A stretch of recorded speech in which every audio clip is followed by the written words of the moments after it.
Nityanandam Paramasukadam Kevalam Jnanamurtim Dvandvatitam Gagana Sadrisham Tattvamasya Ekam Nityam Vimalamachalam Sarvadi Sakshi Bhutam Bhavatitam Trigunarahitam Sadgurum Tam Namami.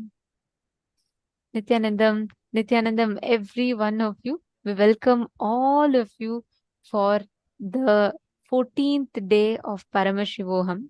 Today is very, very, very important and a very special day because today we are going to be understanding, demystifying about gender, the ideas, the understandings that we carry about gender. How many genders are there in Hinduism? How do we complete with the understanding right, wrong, good, bad understandings about gender? The concepts on gender, the gender identity, in this era especially, it has become, it's gone to such an extent where we feel that it's almost like a conflicting subject where someone feels that it is too expressive, someone feels suppressed, someone feels violated. It is like, though it's a normal life for us on how we feel about ourselves, the concepts and cognitions that are given by the society has made it such that we all start feeling like there is something that is violating us when talking about gender. I'm not just talking about LGBTQ. Even take gender equality. It's such a struggle. Or even the people feeling suppressed inside themselves, not knowing that they are even suppressed. This gender conflicts that we have inside as well as outside can be resolved only by bringing oneness into it. The oneness based principle can only resolve the cognition, the conflicts that are there.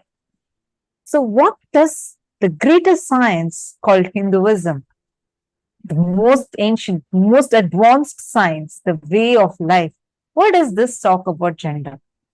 Generally, we think in Hinduism, LGBTQ is not supported. We think that LGBTQ is more of a westernized concept. Right. What we understand currently may be more of westernized concept, but what Hinduism talks about gender is unique, and that can bring completion and fulfillment to everybody. And moreover, when we say gender, gender identity, right, we're not just restricting ourselves to talking about, oh, what is the society's notions? No, how do you relate with yourself? What is your idea? What are your experience and relationships with your own body? How should you or how can you um, express yourself, express the different aspects of you freely without any kind of limitations and barriers? All this is what we will be learning today. So get ready. We have a long day and with lot of fun. And we request all the participants, every one of you, to keep engaging with us throughout the day. And you can share your clicks, the powerful cognitions, everything. Now, the first session we're going to be entering into for the day is on Sri Puram. Sri Puram is the abode of Devi, Parashakti, Paramashiva Shakti. Let us now listen to the revelations.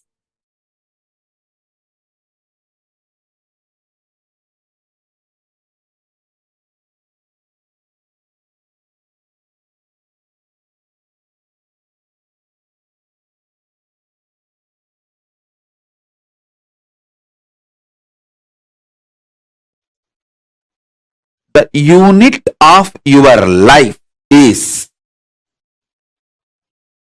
your identification about you. How you perceive you is the unit with which you measure whole universe. If you identify yourself as a joyful person, You measure the whole universe with that unit. If you identify yourself as a rich person, you measure the whole universe with that unit. If you identify yourself as a poor person, you measure the whole universe with that unit. How you assert yourself is the unit with which you measure universe. That's the way you live. That is your responsibility. That is your existence. Now I'll give you simple understandings, few understandings. Listen.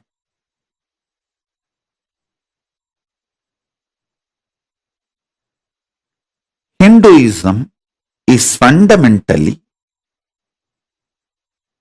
science of the cosmos, introducing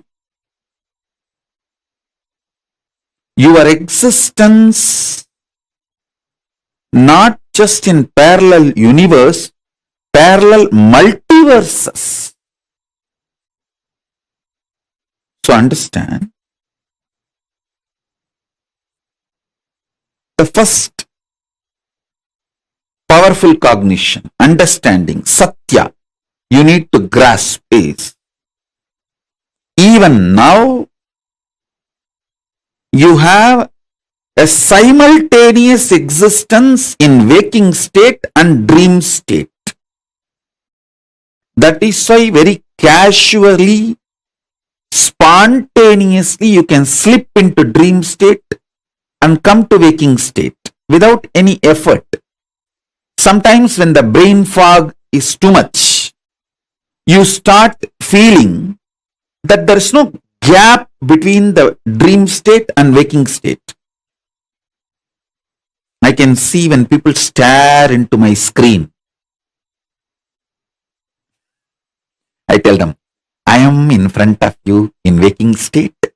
Please don't mistake, I am appearing in your dream state.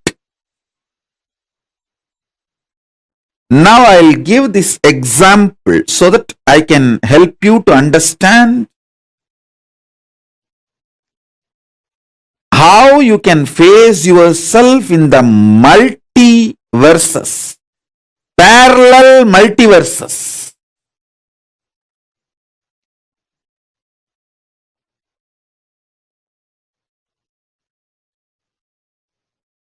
So for now, internalize this cognition. You exist in your waking state and dream state simultaneously and spontaneously. That is why without any difficulty you can just slip into that state, that body, that self, and come back to this state, this body, this self. Your biochemistry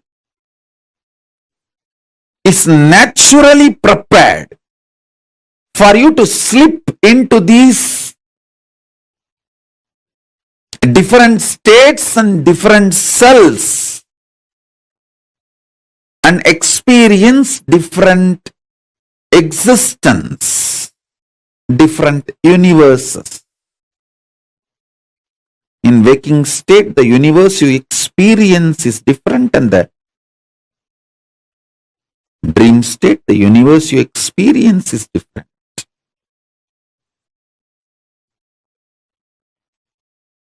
So with this understanding, expand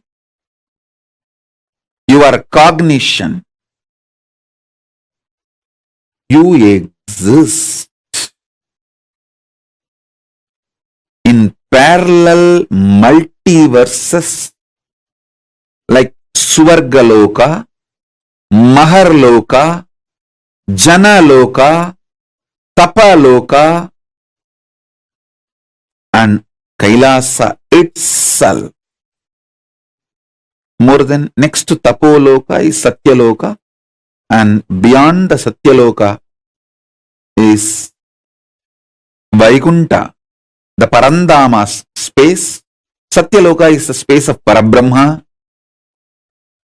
Then the Vaikunta, Parandama's space. Then Shripuram, Parameshwari's space. Then above all, Kailasa. Above the Kailasa, Maha Kailasa, Paramashiva's space.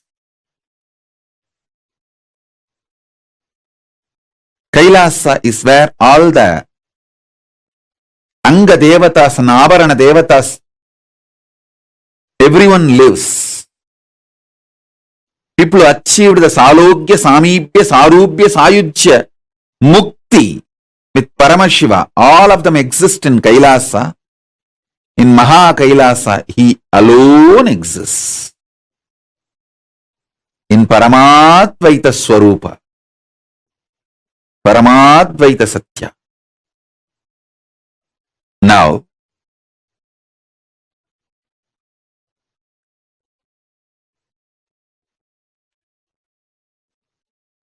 if you understand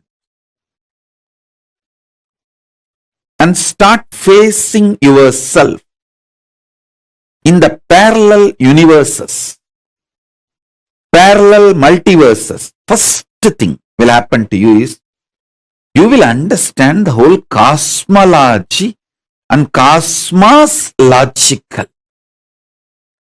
The logic of the cosmos.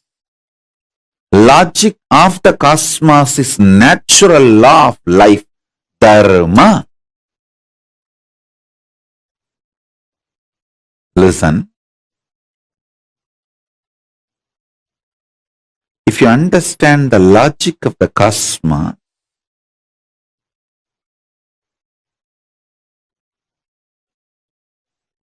you will have so much power. So much power.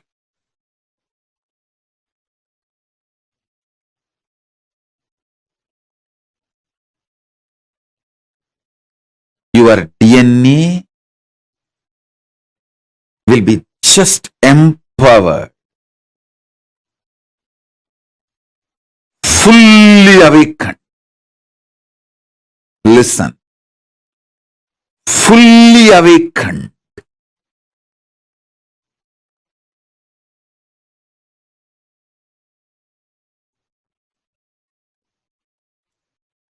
Whether it's a powers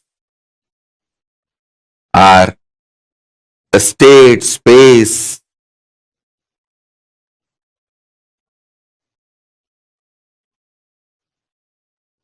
listen intensely. Whether the state, space, powers of Paramashiva or Paramashivatva itself. Your DNA, your biochemistry is capable of spontaneously, simultaneously slipping into the parallel universe, parallel multiverses and face yourself. Please understand how spontaneously your biochemistry is capable of giving you the experience of the dream state and waking state. Same way your DNA, the awakened DNA through initiation. Once your DNA is awakened through initiation, its biochemistry, its bioenergy is capable of giving you spontaneous, simultaneous experience of yourself in higher lokas.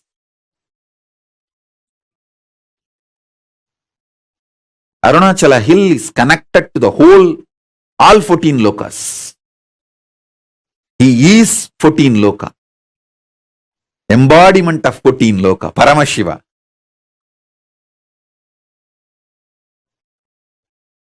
All 14 lokas are within him. Arunachala has the address in all 14 lokas. If you write letter Arunachala Bhuloka, Arunachala Swarloka, Arunachala Maharloka, Arunachala Janaloka, Arunachala Tapoloka, in all 14 lokas, there won't be any address confusion. Simply the letter will be delivered. Because in all 14 lokas he exists. And more.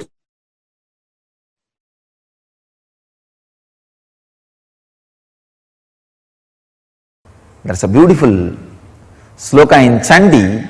Yadevi sarvabhuteshu matrurupena samstita namastasyai namastasyai namastasyai namo namaha. O Devi, who is residing in all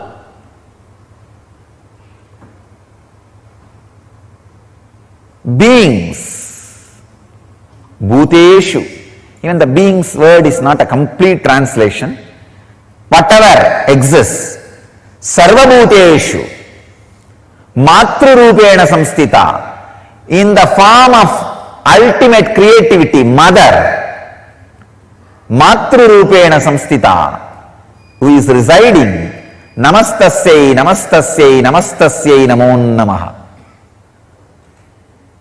I bow down, I bow down, I bow down, I surrender. It's amazing stotra. The Vedic tradition, there are two literature, 700 slokas, which can directly give you to enlightenment, lead you to moksha. One 700 sloka is philosophy, Bhagavad Gita. The other 700 sloka is technique, Chandi, Sabdasati, which can directly lead you to enlightenment just by reciting. Nothing else need to be done. See, Bhagavad Gita is linguistic importance. Understand, try to practice. Chandi is phonetic importance. Just reciting. Nothing else. Just reciting. It can lead you to enlightenment. I tell you, there is no enlightened being on the planet Earth without worshipping the sacred feminine, including me. I am basically a Sakta. I myself followed Devi worship from the beginning. If you see my biography and all the deities I carved, the darshan I had, all mother based, the Devi based.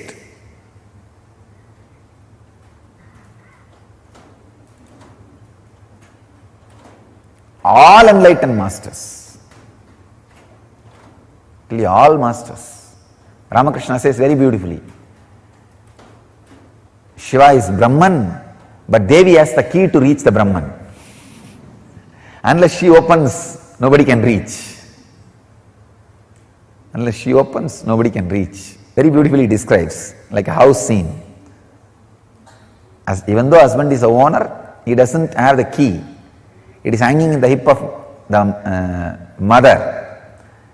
Either you need to fall at the feet of mother, or maybe the sons, small kids, who are already near to mother, they can go and have the right to remove the key from the hip. Only they can touch that place and remove the key. Nobody else can touch. So either surrender to mother, or people who are closer to mother, that's all. No other way to reach enlightenment. It's very poetically described, but I tell you it is a fact, it's a truth. Still, the key is with sacred feminine energy, with mother. And same way, all mother-based traditions only continue to deliver enlightenment and keep the Sangha, the stream of transmitting enlightenment tradition alive. All enlightened beings will carry that feminine grace because they awakened experienced sacred feminine energy. So,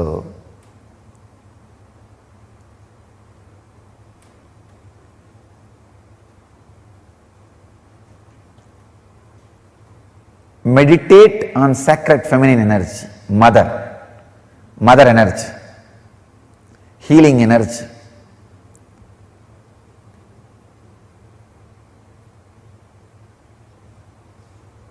It can be a very powerful process, very beautiful meditation technique.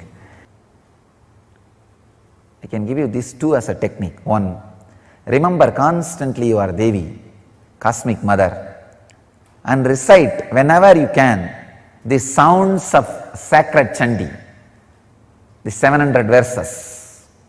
These two can do a big transformation in you, awaken the sacred feminine.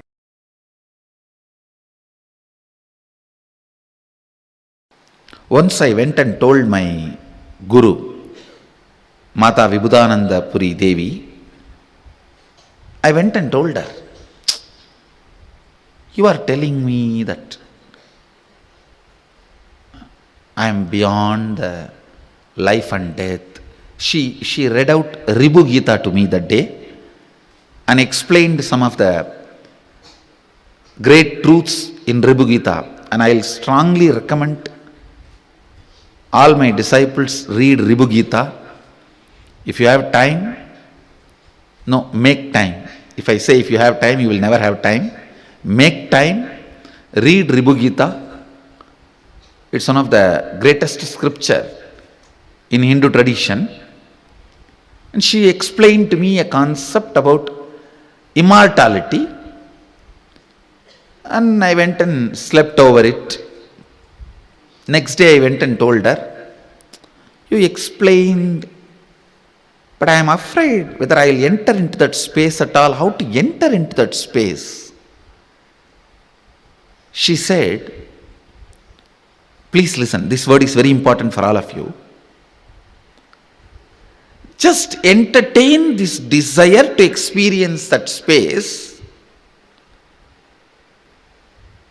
so strongly, the fear whether you will experience or not will break. That is the moment you will experience that space. Listen. She told me beautifully, தேடுதலே தேடுபவனை தேடுவதற்கு ஆக்கி கேடில் செய்யும் சக்தி வாய்ந்தது.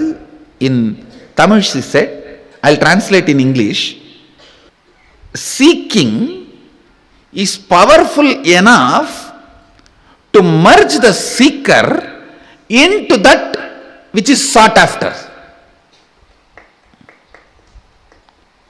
She said beautifully, what you are seeking, entertain that is intelligent enough to break the fear whether you will achieve it or not, and make you enter into that space which you are seeking. It was such powerful click for me, I tell you. This is the key I used to experience everything described in Agama and Tantra and Vedanta and Yoga. This is the master key. This is the master key.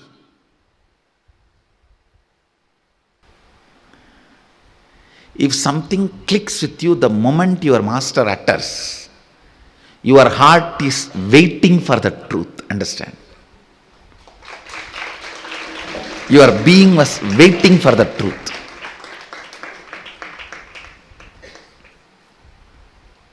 When Vibhudananda Puri explained about the seeking, hey, don't worry, just keep the seeking. தேடுபவனுக்கே தேடுவதை சென்றடைய வைக்கும் சக்தி தேடுதலுக்கு கேடிலாது உண்டு. Means that seeking is powerful enough to make the seeker to merge with what is sought after. So you don't need to have something else, or you don't need to worry or entertain any other fear will I achieve what I am seeking? It was such a powerful click for me. I think a right word was told to me by the right person when I was in the right temperature.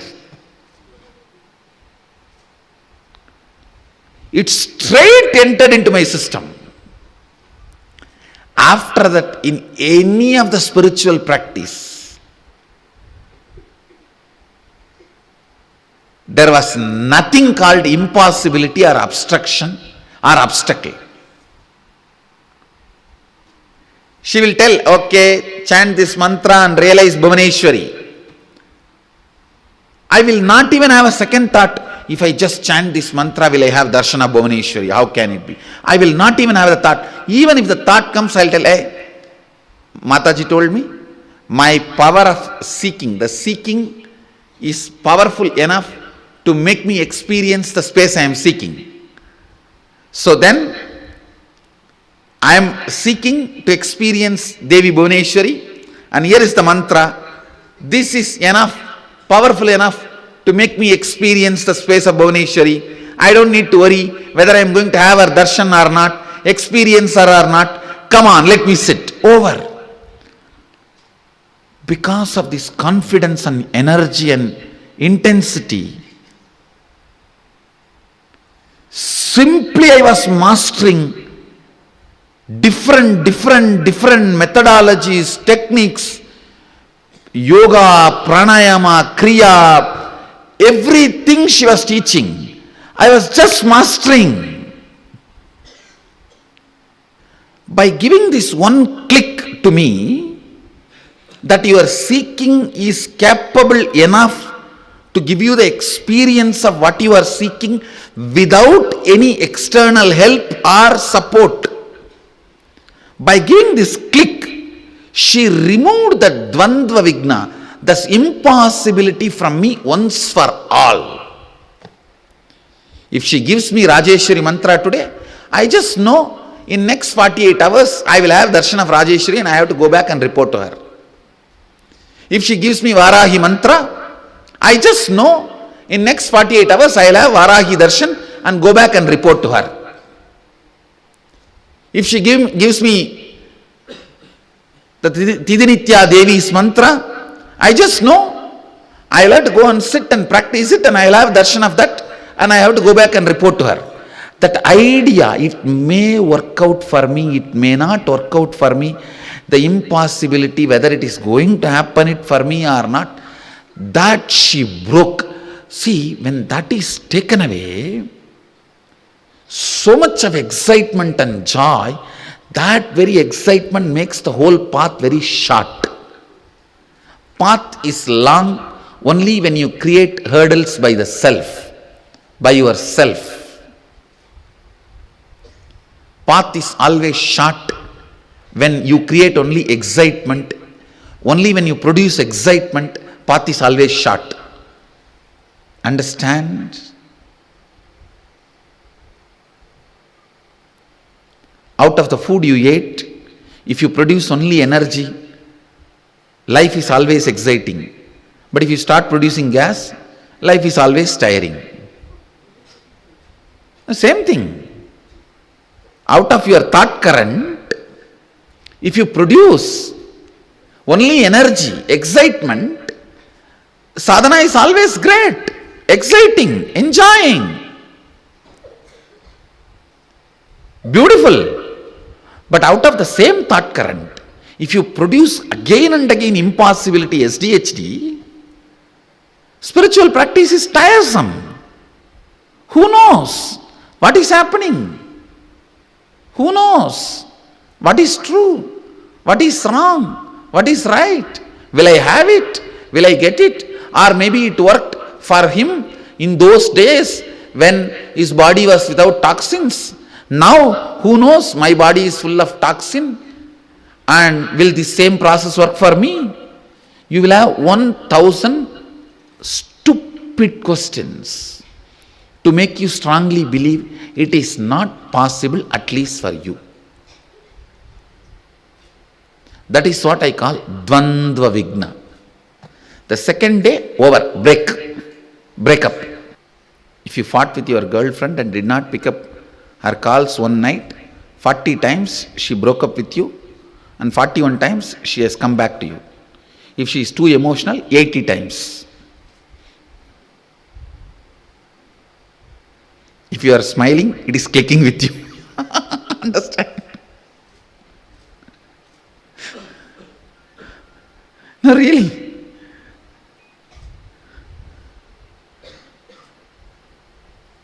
That is exactly the way you deal with the spiritual practice also. You have 1,000 questions to make you feel it is impossible.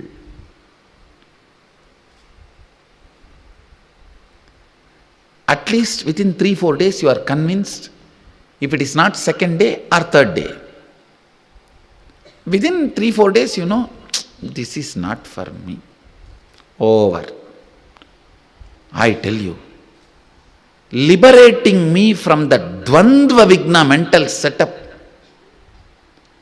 is the greatest thing my Guru has done to me. With this one click, listen, I am not asking you to get depressed by thinking about death. I am not interested in taking away your confidence which you carry that you are going to exist forever. I am not interested in taking away that confidence. And the confidence is not false. That's the good news.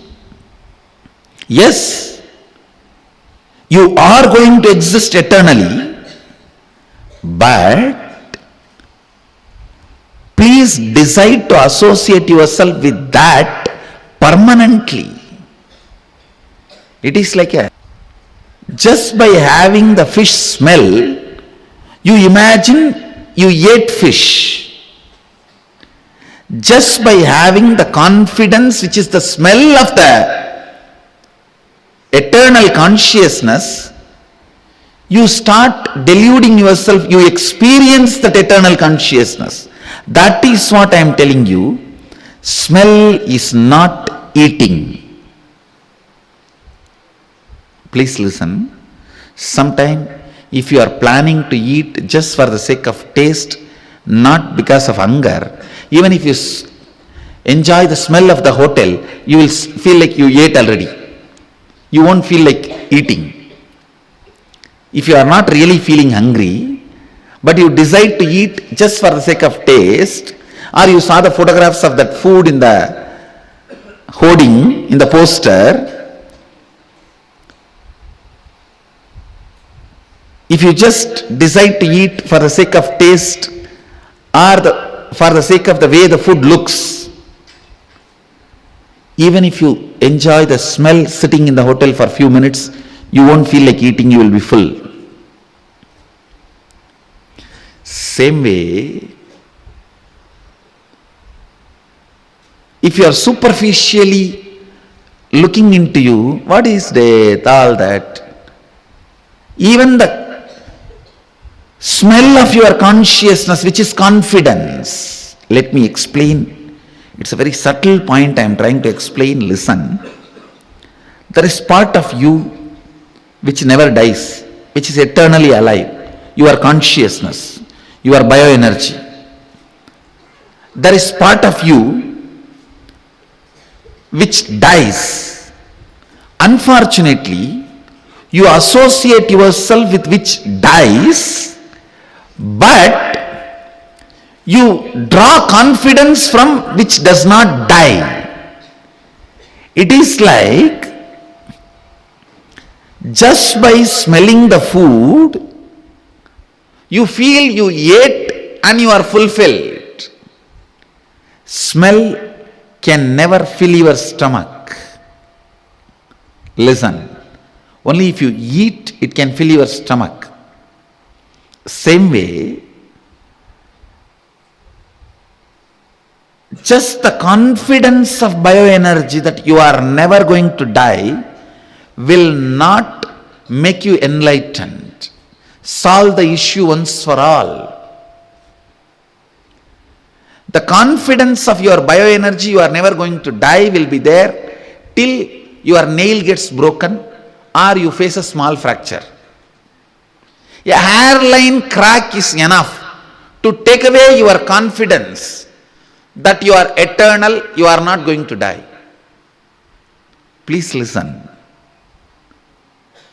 You are eternal, you are not going to die. That confidence is only the smell of your bioenergy, not experience of your bioenergy.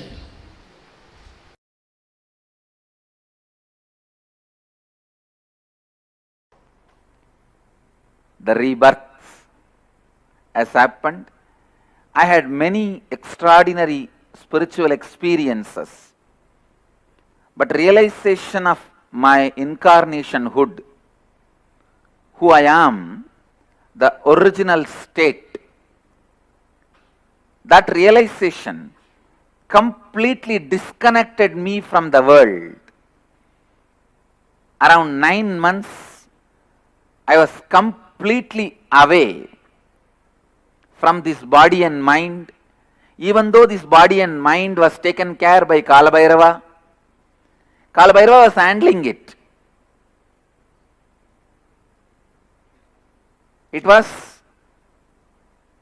at least doing the activities to keep itself alive, like breathing, eating rarely once in a while. Body was doing those basic actions, but there was no sleep or 1, 2, 3. Body was doing minimal activities to keep itself alive, but I was completely out. So after 9 months, see, the last moment I remember was 2000 January 1st till evening. After that, I can recollect is only the 2000 Diwali, almost 9 months after. Only on the Diwali day, 9 or 10 months, on the Diwali day evening, between 4:30 to 6, I saw very clearly as a motherly, healing, compassionate, loving Kali energy landed into the body, and the first word came out in Tamil language, Anandamaga irungal.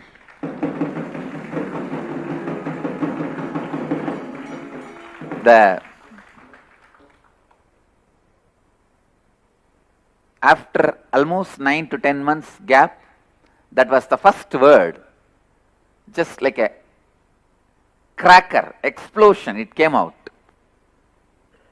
After that, a few words have started getting formed, then few sounds, then the coherent expression of words started happening. I think by next April, means 2001 April, the free coherent speech has started. So Diwali is the auspicious day Mother Kali gave rebirth to this body, and this is the day the world was blessed with that beautiful blessing, be blissful.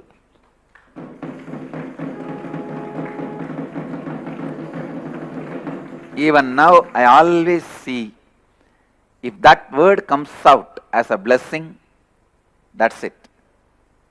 Whatever the person is asking, such a strong space is created as a blessing for that person, and I can say it's a real tathastu.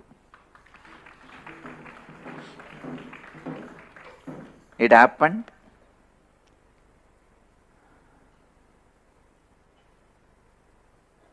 I was nearing Arunachala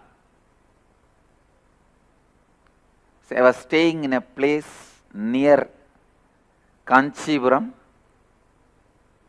I was able to move my hands and legs little coherently. So the body was going in a bus, the public transport, to Arunachala. Please understand, all this without any words inside. Just a vague memory only I have. Kalbhairava was moving the body. Maybe the eyes saw Arunachala from the distance in the bus. Bus has entered the Arunachala's energy field. I saw after 5 to 6 minutes, suddenly that Kali's energy landed in the body and the word came out. I can say that is the rebirth.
Describe to us how Sri Puram exists and the grace and blessings of the divine cosmic life. How when you have sleep, she just rushes towards you. Even the Paramashiva, you need to pray, you need to do something. But the Parashakti, the cosmic mother, even if you act like you're doing it, she will just rush to grace and shower her blessings upon you. And today, all of us are here, especially on this auspicious Navaratri day, where all of us are gathered to celebrate this Navaratri with Swamiji and receive the blessings of the Divine Cosmic Mother. as today is the day of Ardhanarishwara. We will see how Devi Parashakti just intensely manifests and showers us today. The loka we all are going to be experiencing is the loka called as Sripuram. This is the abode of Parashakti where Devi resides. Now, with this understanding, let us enter into the round 2 of power manifestation. Nityananda Yogini has posted, with your bioenergy, which is consciousness never dies. Absolutely amazing. We'll be waiting for Diwali to celebrate. Actually, the Diwali is the day, like how Swamiji explained to us, revealed to us how Parashakti, the cosmic mother, radiated through Swamiji. It was that very day.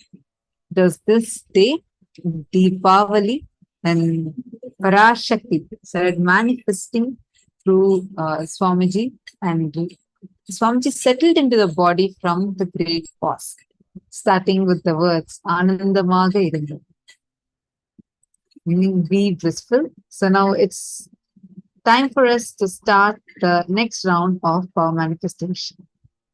Now we're going to be doing the power of seeing on Krishna. And joining with us, we have Manitya Shambhavananda, who's going to be guiding us further in this power manifestation.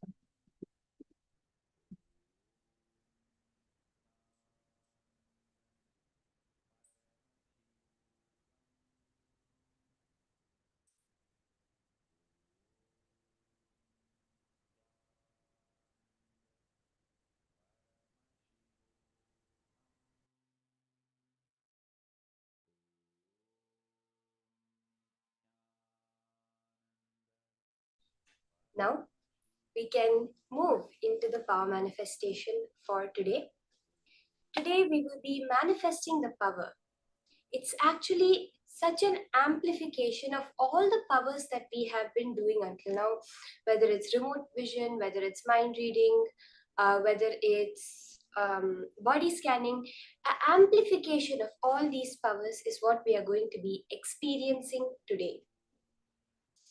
The power that we are going to be using, what we are actually going to be expressing today, is the power of using alchemy products. What are these alchemy products? These alchemy products are great science revealed by Swamiji Paramashiva himself through Swamiji to all of us, which give us an independent intelligence that works on our neurology to make us manifest powers. This is exactly the science, as Swamiji has said, which is, it is like a deity. It's like a living deity over there, where you have Paramashiva himself, which does not need any maintenance, just the methodical use of it makes the manifestation happen. We have various types of alchemy products, like the Krishnashila, the mirror, we have the banyan tree leaf, the kashaya vastra, the kavi cloth, and many others. For our purposes today, I want to request all of you, those who already have an energized alchemy product, to get it and keep it with you. You can keep the alchemy product ready. If you have the mirror or the granite slab, the Krishnashila, the Paramashivashila, you can keep it ready with you for the manifestation. For all those of you who do not yet have the alchemy product, I request all of you today during the darshan, you can keep it ready with you, and Swamiji will be energizing your alchemy products for you to use for further power manifestation. So first, let's all get our alchemy products and keep it with us.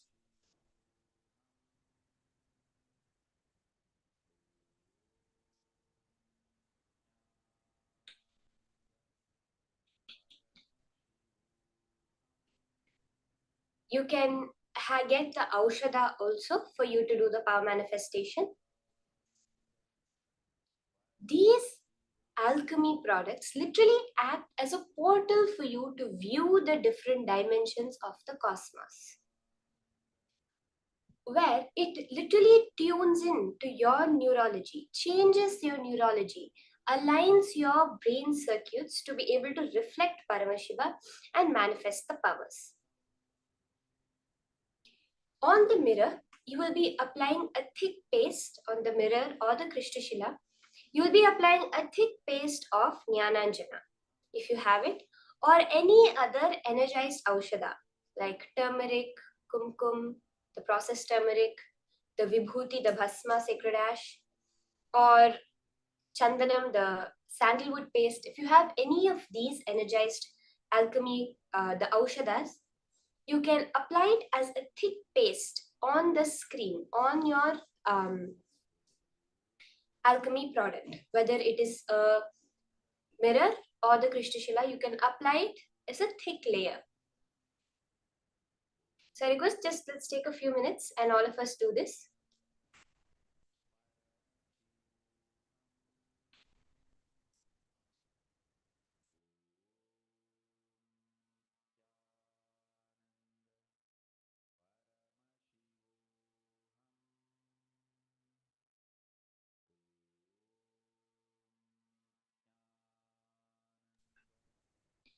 So these alchemy products answer and respond to you exactly like a deity. Whatever you see within these alchemy products, because of its independent intelligence, becomes your reality completely.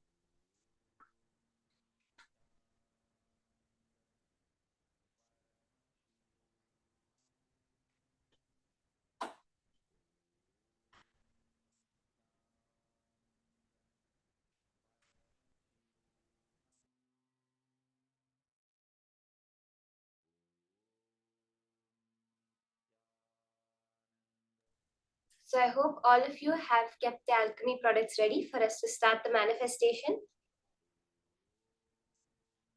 Let's see now the pramanas. What is the Shastra pramana that Paramashiva himself has revealed for this power of alchemy products?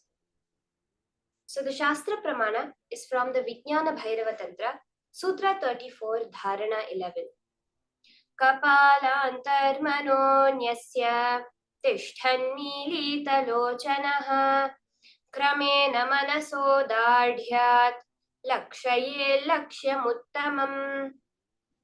By fixing the mind on the inner space within the crown center and sitting stably without any movement, having the eyes closed in succession, by that stability of the mind and inner space through the power of the third eye, one directly sees the ultimate goal by having the vision beyond the sight that reveals any object or place, attaining the space of oneness with the source, Paramashiva.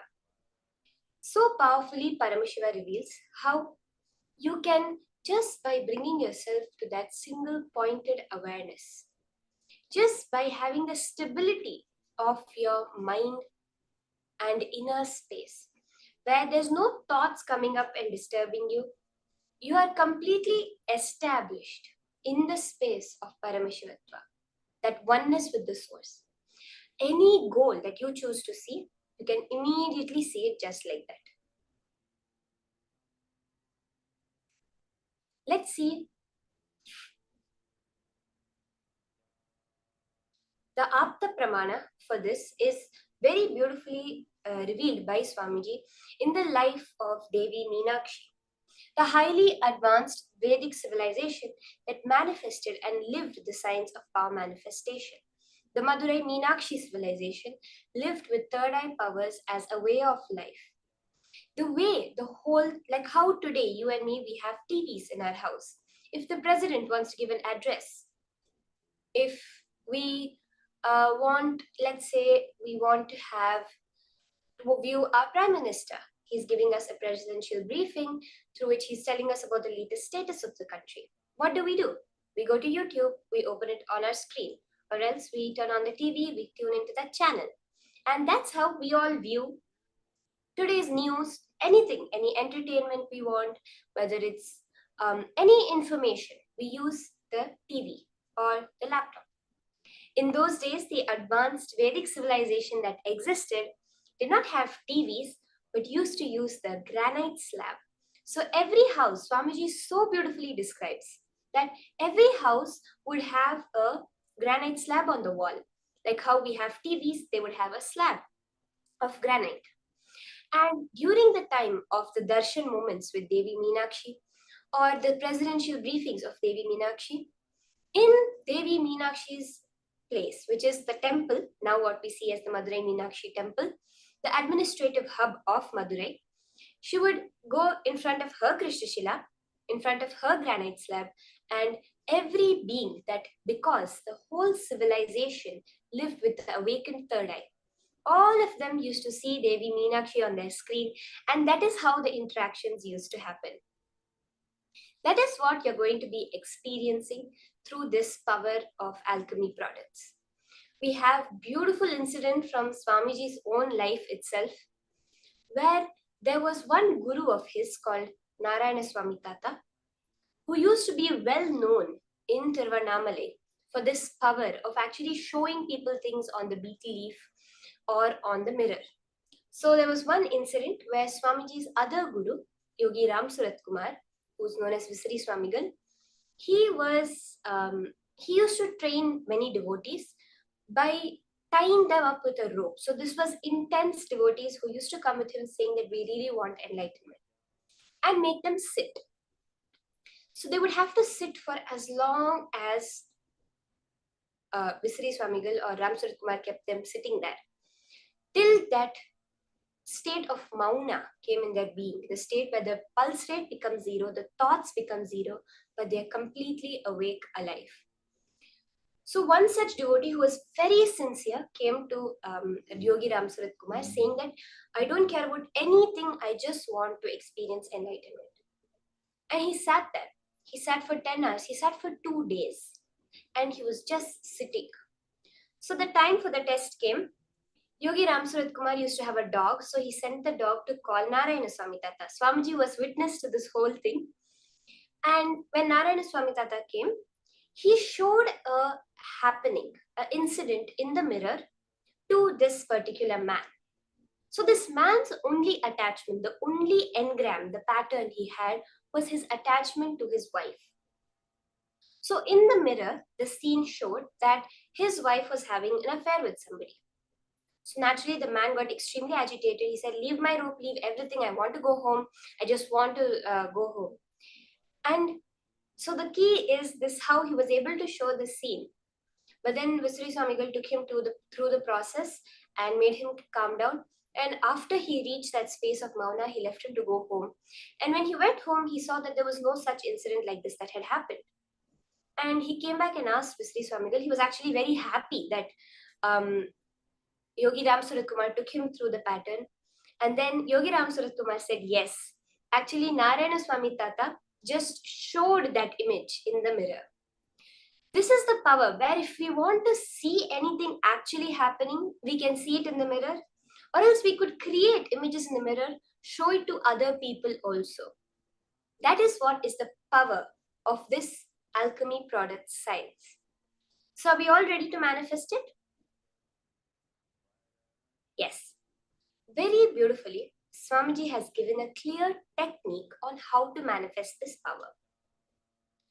We will all start with having Swamiji's darshan in the mirror. So to set up, as I said, you can wipe it clean. You can put the aushadas, put the Jnananjana on your third eye also. If you have the Jnananjana, you can put it on your third eye and under your 2 eyes. And if you have the aushadas, you can put it on your 2 temples and on your third eye for this round of manifestation. Okay? So if you have Jnananjana, the black eyeliner energized by Swamiji, you can put it on your third eye and under your 2 eyes. And if you have any other aushadas, you can put it on your third eye and on your 2 temples also. So now, we are all going to be starting with having the darshan of Swamiji in the alchemy product. This is the energization, the connection between you and your cosmic higher self to manifest this power. So let's all start. just intensely connect to Swamiji. Swamiji may appear in any form to you now. All you have to do, each and every one, just connect to Swamiji. Surrender completely. Surrender every thought coming in your inner space. The unclutching. Chant the Mahavakya, and you will very clearly, like how you see me on your screen right now, in that 3D clarity, in that HD clarity, even more clarity, on the Aushadha, in the mirror, you'll be able to see the image of Swamiji, the darshan, the live darshan of Swamiji.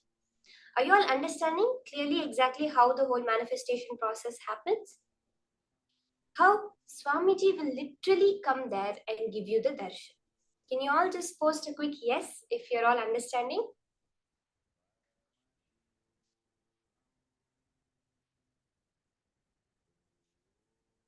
So let's start. Chant the Mahavakya. Unclutch in that intense feeling connection to Swamiji. Bow down to the form of Swamiji which appears on your alchemy product now.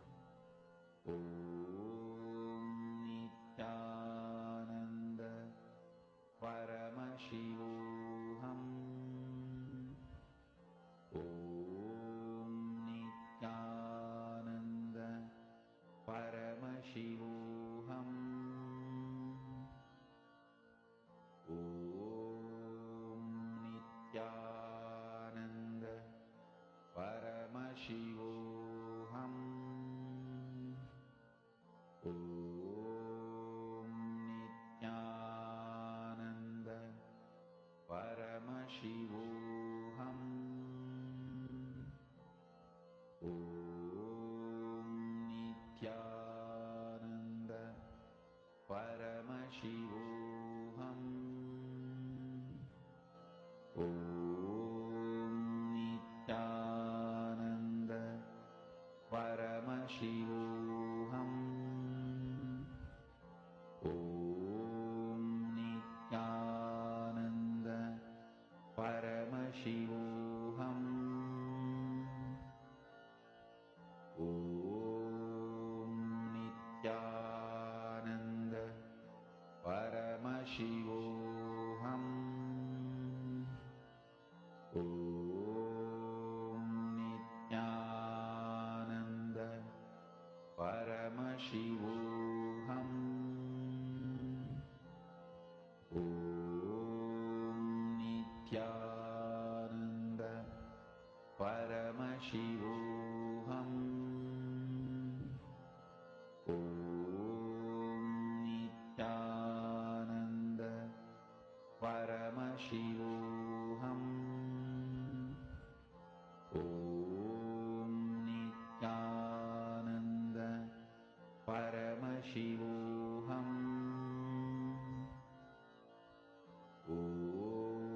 Om Nityananda Paramashivoham. Om Nityananda Paramashivoham. Om Nityananda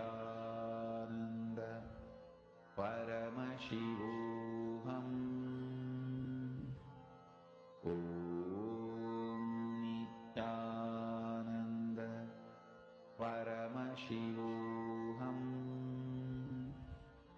Om Nityananda Paramashivoham.